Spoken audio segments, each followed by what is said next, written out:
The story starts with this: a mask, said to grant its wearer powers beyond comprehension. As far as I can tell, the mask was made sometime in the 13th century by a member of a forgotten African tribe. Through unknown means, it ended up with a slave in the United States in the 19th century. She did her best to lay low and to conceal the mask's existence. But just 1 year before the Emancipation Proclamation was passed, she took ill and died. She left the mask to a close friend, my great-great-grandfather, Emanuel Haynes. She told him never to attempt to wear the mask, but instead to protect it from those who might seek to abuse its power. And he heeded her words.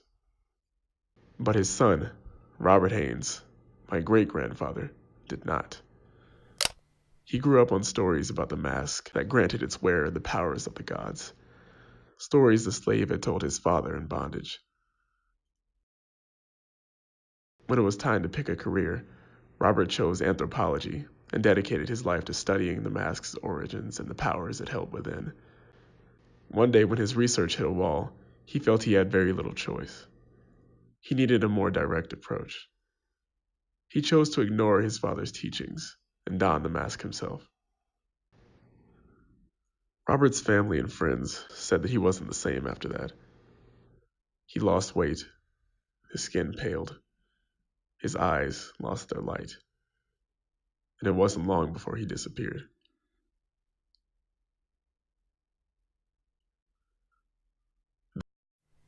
This is General Lyle Truesdale, a notorious treasure hunter. You may remember him as the guy who found El Dorado, Dracula's coffin, and the last dodo bird. But discoveries like those actually meant nothing to him. What he really wanted was power. Power that he believed he could obtain from magical artifacts that he was certain existed in great number in this world. You just had to know where to look. And he did. It didn't take long before Lyle learned the details of Robert's disappearance, and it took even less time for him to connect the dots and pay a visit to the Haynes residence. For weeks, he frequented the family home with questions of mystical artifacts. Of course, they denied him every time and sent him on his way, but Lyle was a persistent man. One day he became agitated and refused to leave without seeing for himself. He overturned every inch of the house looking for the mask, but he wouldn't find it, because it wasn't there.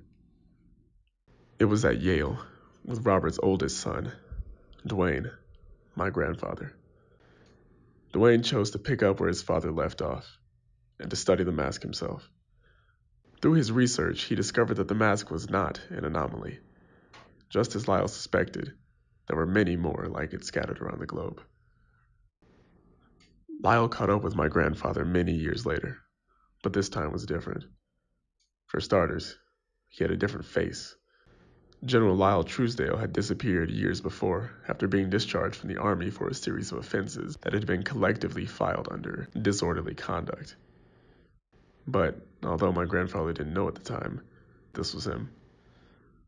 Lyle approached my grandfather not as a man of the government, but as a fellow scientist who shared his interest in all things fantastic and mysterious.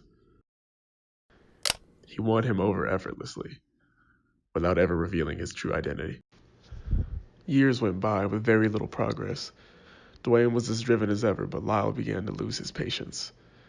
One day, Lyle decided that he would wear the mask, that he no longer cared about consequences. Dwayne fought the mask away from him, and it was then that Lyle revealed himself. Then, to my grandfather's surprise, Lyle's body became enveloped in flames. Lyle had found other artifacts and obtained their power. My grandfather had no choice. He put on the mask. The following battle between them destroyed their lab and much of the surrounding area. When police arrived at the scene, no bodies were found, and no masks. Dwayne left behind a daughter, my mother. She was young at the time, but old enough to see that my grandfather's obsession was what brought his demise. She wanted nothing to do with masks, magic, or mystery. But my father had an adventurous spirit. He'd read fantasy and adventure novels all of his life, and as I grew up, he passed these stories down to me as well. And if nothing else, I learned that when the wizard comes to your door, you don't turn him away without an adventure. Earlier this year, I got a knock at my front door. When I went to answer, no one was there.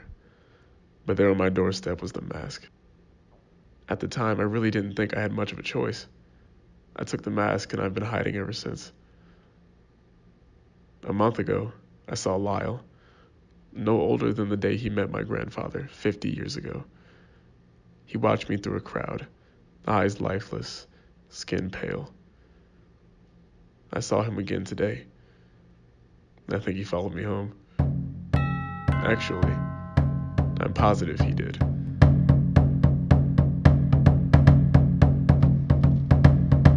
I'm sorry, Mom, but I've got to know.